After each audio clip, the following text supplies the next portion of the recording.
sedekah ngono ya. Dadi saiki kamu bayar pajak iki niat ono sedekah ya sapi to.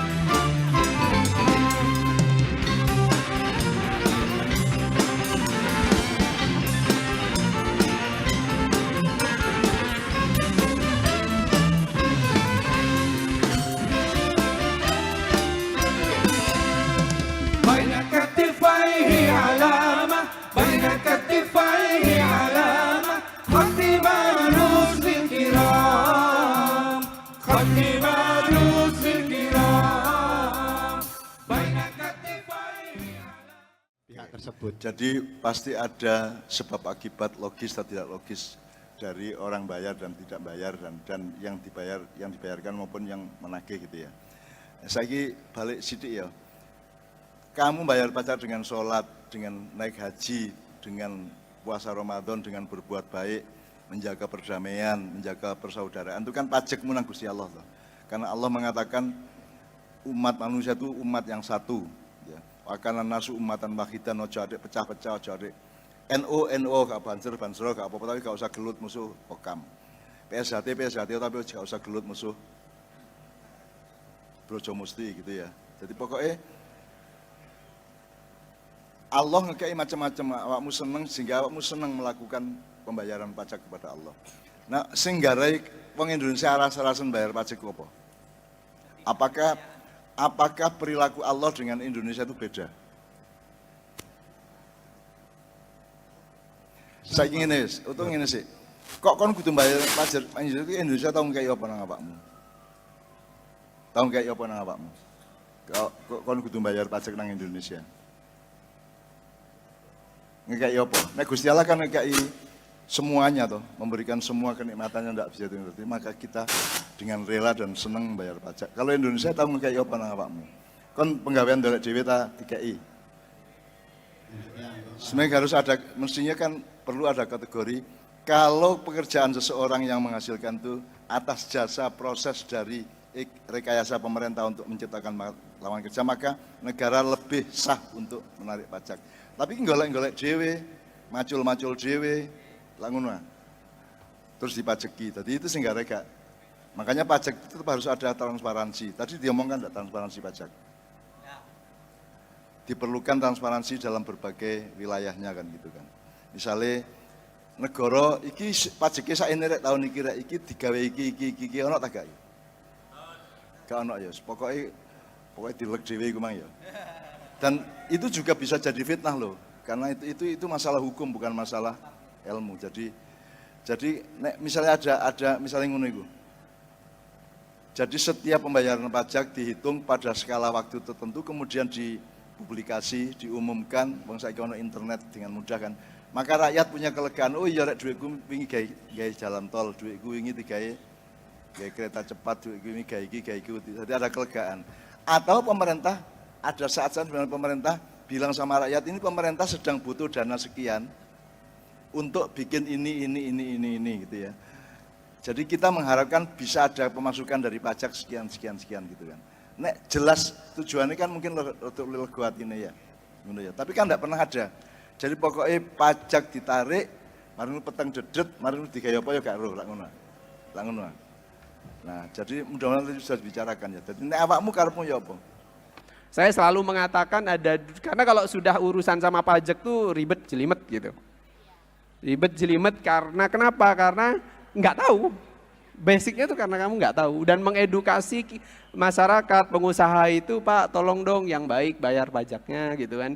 Tolong dong bayarnya segini. Loh mas aku itu dibayar, aku dibayar double bla bla bla macam-macam. Yang pada akhirnya kita harus jadi konsultan tuh benar-benar di dua kaki. Satu sisi kita harus mendukung pemerintah gitu ya untuk menjalankan amanat dari undang-undang, tapi di sisi lain mereka itu bukan nggak mau bayar, tapi lebih karena nggak tahu gitu. Ombudsman itu, saudara-saudara semua, adalah lembaga pengawas. Siapa yang diawasi? Seluruh aparatur penyelenggara negara dan pemerintahan. Yang apa? Yang menggunakan dana APBN, APBD, termasuk di dalamnya BUMN, BHMN, bahkan sampai aparatur negara dari presiden sampai ke tingkat desa. TNI, Polri, Nah, apanya yang diawasinya? Nah, jangan lupa, yang diawasinya itu pelayanan publik. Mengapa pelayanan publik penting? Karena itulah cita-cita negara itu mau didirikan. Negara ini adalah didirikan untuk apa? Untuk melindungi segenap dan seluruh tumpah darah Indonesia. Untuk mensejahterakan kesejahteraan umum, untuk mencerdaskan kehidupan bangsa, dan untuk menjaga ketertiban dunia. Saya tidak akan tanya semuanya, pertanyaannya, apakah kita sudah merasa sejahtera hari ini? Apakah kita sudah merasa cerdas hari ini? Artinya berarti ada layanan publik di situ yang masih harus diawasi. Oleh karena itu, jika saudara-saudara merasakan ada permasalahan seperti itu, kenapa? Karena negara ini harusnya melayani. Negara memungut pajak untuk menjalankan pemerintahan melalui dana APBN, APBD dan segala macamnya, dan itu harus bermuara kepada apa? Kepada layanan publik. Nah, kalau layanan publiknya itu tidak nyampe, bermasalah, berarti itu artinya ada yang masalah, dan itu yang mengawasinya ombudsman. Namun ombudsman itu telinganya cuma sedikit, ada di 34 perwakilan dan 1 kantor pusat. Oleh karena itu kami mengajak kepada saudara-saudara semua untuk lapor kepada ombudsman kalau ada layanan publik yang buruk. Lapornya bagaimana? Cukup kunjungi www.ombudsman.go.id, di situ sudah lengkap. Mau melapornya via telepon, via WA, via email, mau kita bilang, Pak kami pengen ditelepon, mau laporan, silakan, bebas semuanya. Nah, pajak erat kaitannya apa? Begini saudara-saudara semua. Negara itu didirikan pada hakikatnya untuk melegalkan agar pajak itu bisa dipungut. Kenapa? Karena kalau tidak ada pajak, negara tidak punya uang. Nah, pajak itu digunakan apa? Digunakan sebagai instrumen untuk meningkatkan kesejahteraan. Jadi pajak itu, filosofinya itu ditempatkan di tempat yang mulia untuk diamalkan sebagai instrumen untuk meningkatkan kesejahteraan masyarakat. Jadi filosofinya adalah pajak itu adalah kewajiban yang harus diiringi dengan haknya. Haknya apa? Pelayanan. Kewajibannya membayar pajak. Manakala kewajibannya itu tidak sesuai dengan hak pelayanannya, maka disitulah kita merasa alergi dengan pajak. Pada saat itulah imajinasi kita tentang pajak itu seperti makhluk buas yang kelaparan, yang siap melahat siapapun yang ada di sekitarnya. Solusinya cuma 2, berlari atau sembunyi. Berlari dari pegawai pajak dan sembunyi dari pegawai pajak. Di mana pajak itu selalu hadir dengan kewajibannya, yaitu kalau dengan pemungutannya beres, ya berarti dengan pemanfaatannya kembali ke kesejahteraan. Beberapa di kota kabupaten maupun provinsi yang sudah menjalankan dengan beberapa teknologi, sampai bisa mempetakan di mana itu posisi misalkan rumah tidak layak huni. Di era sekarang masih ada yang temboknya gedek, habis itu belum bergenteng dan segala macam. Nah, itulah memang fokus dari pemungutan pajak itu bisa menyejahterakan yang seperti itu. Nah, kalau jawabannya ya memang sampai dengan sekarang kami memang fokus ke area teknologi yang membersamai pemerintahan selalu untuk bisa menyeimbangkan nih. Tadi dari antara kedua bagaimana jelinya pemerintah untuk bisa menarik pajak.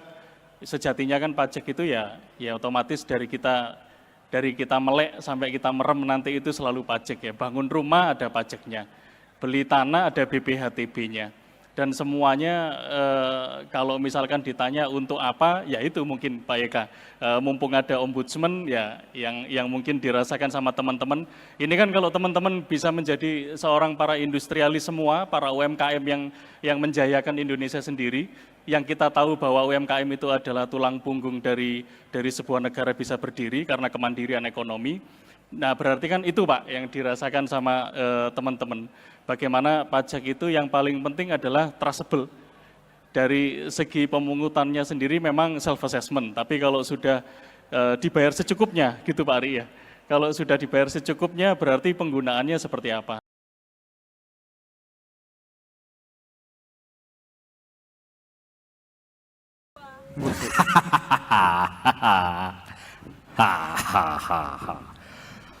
Terkadang kita terperangkap dalam sistem yang tak adil, sistem yang menyedot darah dan keringat rakyatnya, meninggalkan mereka tanpa harapan dan di tengah korupsi dan keserakahan yang melanda, terjalinlah kisah-kisah perjuangan yang mengungkapkan kebusukan manusia.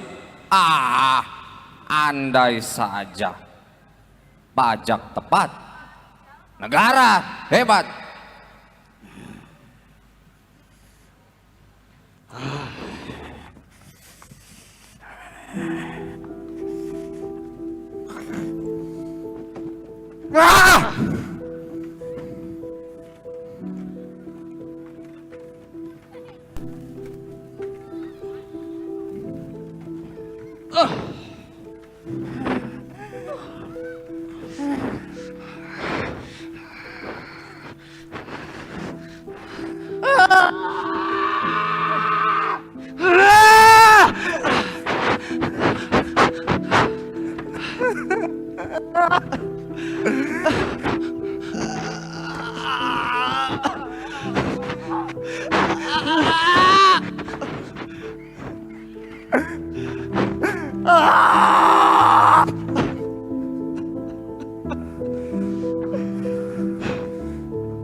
Upeti. Itulah senjata yang mereka gunakan untuk membunuhku. Saat yang besar-besar melobi, aku yang kecil hanya pasrah tanpa bisa membela diri. Upeti di balik pajak itu sangat menyesakan. Aku ini hanya pedagang kecil, tapi teror menjadi makanan yang tiada hentiku terima. Bagaimana kejujuranku dibalas dengan bertubi-tubi caci maki dan kekerasan? Kau maling negara, kau penjahat, setan. Mereka hanya menunggu waktu menarik pelatuk. Dan dengan demikian, tanah negeri ini jatuh ke tangan pengusaha mancanegara. Mereka datang dengan senyuman dan janji-janji palsu. Mereka mengambil alih perusahaan-perusahaan lokal dan menjadikan rakyat dalam negeri ini sebagai budak modern. Mereka memeras kekayaan dan meninggalkan rakyat terlunta-lunta dalam kemiskinan yang lebih dalam. Tetapi, inilah panggilan perlawanan. Kita harus bangkit dari tirani ini. Kita harus menyatukan suara kita dan memperjuangkan keadilan yang telah dicuri dari bangsa ini.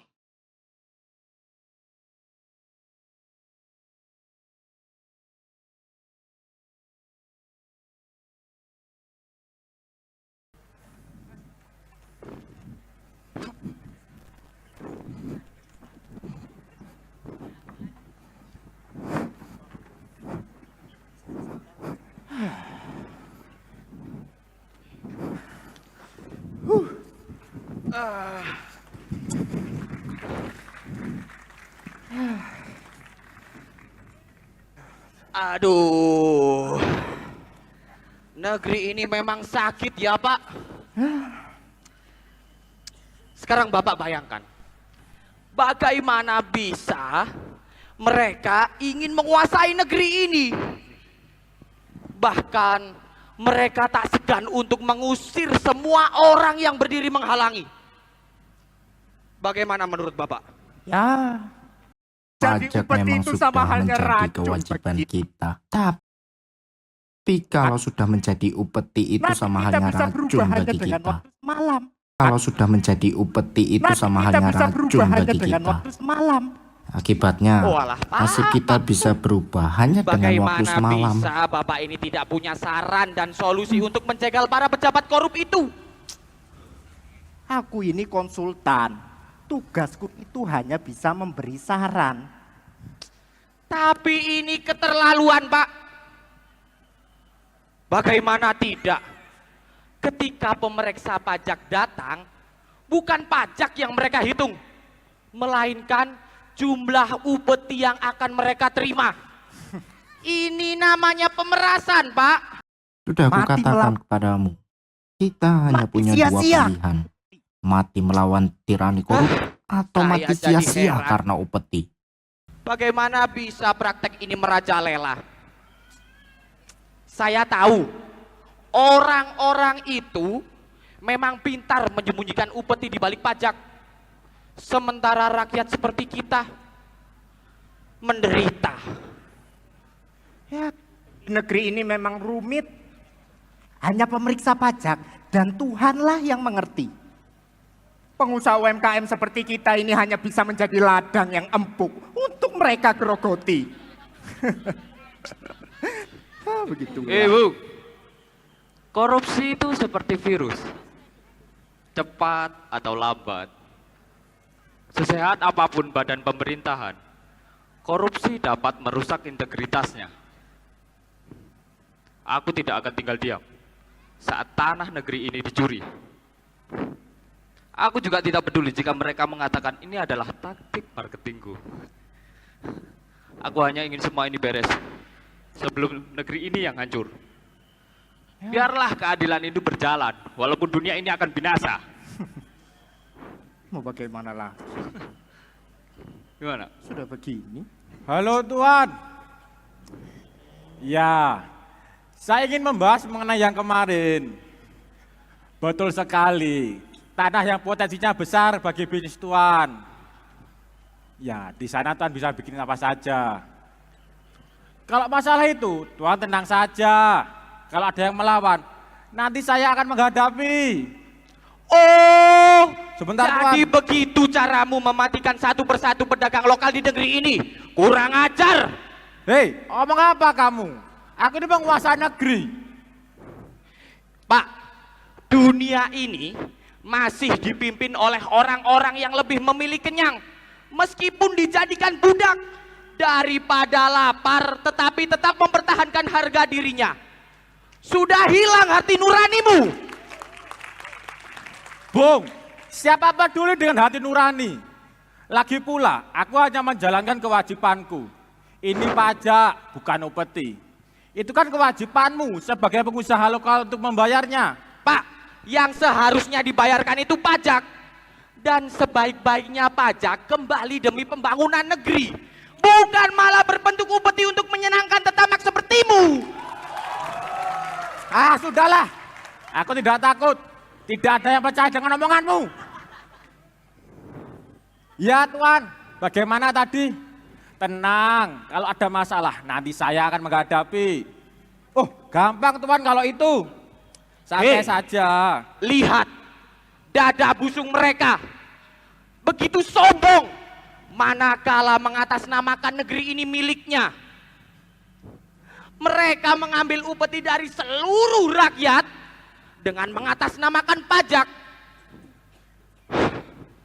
Seharusnya pajak yang baik itu kembali demi pembangunan negeri ini. Dan tak ada lagi ruang sedikit pun bagi upeti. Aku mengerti, aku mengerti. Bung, kemari. Kali ini kita ada satu pilihan lagi. Satu pilihan? Iya. Apa itu, Pak? Maju terus, pantang mundur. Kalau itu saya juga sudah tahu, Pak. Gini. Melawan korupsi itu bukan perkara mudah. Tapi itu bisa dilakukan. Oh iya, aku sampai lupa. Ini dia pengusaha teknologi. Selama ini dia bersemedi untuk bersiap melawan tirani korup di negeri ini. Jadi gini. Korupsi itu dikerjakan secara berjamaah. Kalau seorang diri, namanya itu pencuri. Dan pasti dari dulu sudah ketahuan. Betul. Melawan penindasan seperti ini, kita perlu senjata yang cara kerjanya sama dengan mereka. Apa itu, Bung? Sistem yang terorganisir. Halah, saya sudah tidak punya apa-apa lagi karena upeti ini.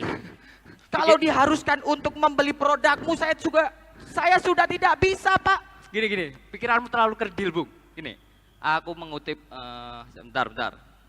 Kata MH Ainun Najib, seseorang tidak akan memperjuangkan perubahan dari ketidakbenaran menjadi kebenaran.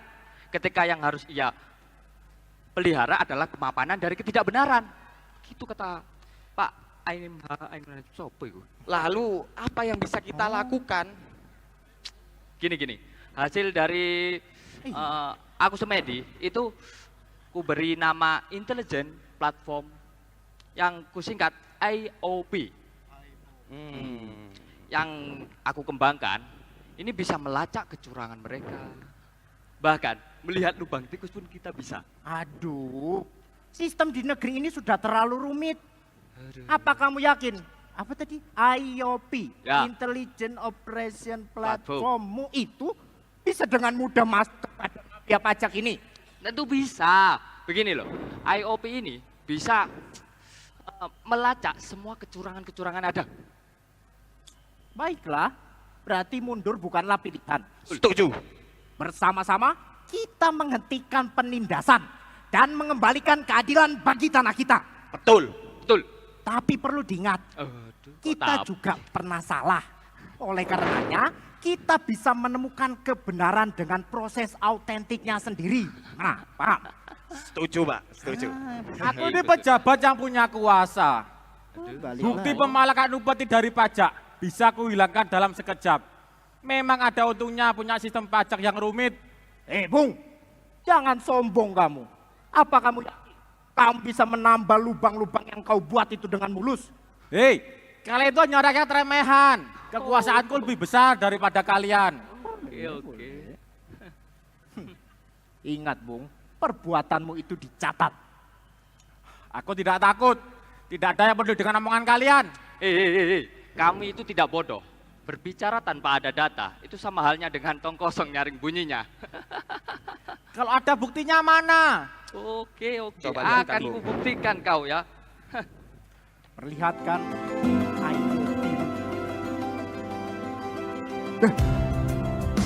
Bung, lihat itu. Ini data-data keculasanmu. Tidak bisa berkata-kata lagi kamu. Mana omong kosongmu tadi? Semua kebusukanmu ada di situ. Lihat. Pejabat-pejabat korup seperti kalian tidak bisa apa-apa lagi. Hei, sudahlah. Aku tidak takut dengan ancaman kalian. Aku ini pejabat yang punya kuasa. Aku punya banyak backingan yang akan membantuku nanti di belakang. Lihat saja, siapa yang akan hancur nanti.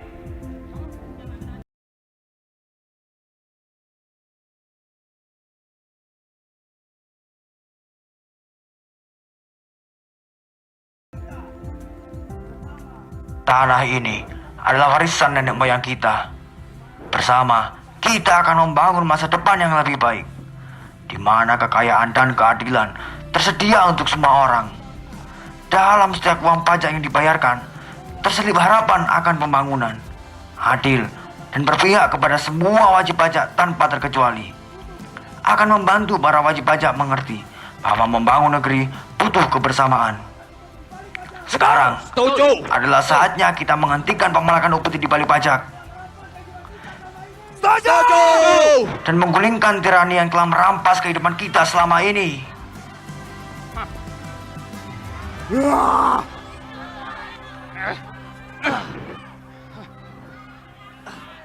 Pajak tepat, Negara hebat. pajak tepat, Negara hebat. pajak tepat, Negara hebat. pajak tepat, Negara hebat. pajak tepat, Negara hebat. pajak tepat, Negara hebat. pajak